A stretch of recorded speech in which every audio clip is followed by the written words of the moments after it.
भूमी अभिलेख विभागातील कर्मचाऱ्यांना तांत्रिक वेतन श्रेणी देण्यासाठी शासनानं तत्कालीन जमाबंदी आयुक्त N.K. सुधांशू यांच्या अध्यक्षतेखाली कमिटी स्थापन करून अहवाल मागितला होता.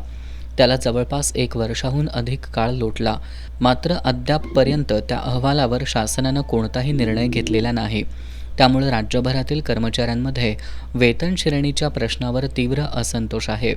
भूमी अभिलेख खात्यामधील कर्मचाऱ्यांच्या सेवा भरती नियमात शासनानं 2012मध्ये दुरुस्ती करून सर्व पदासाठी तांत्रिक अर्हता निश्चित केल्यामुळं 2012 पासून या खात्यामधील सर्वच पदासाठी BE civil degree, civil diploma अशी शैक्षणिक अर्हता लागू केली आहे. यामुळे या खात्यात सर्व पदावर तांत्रिक अर्हता प्राप्त केलेल्या कर्मचाऱ्यांनाच नियुक्ती दिल्या जातात.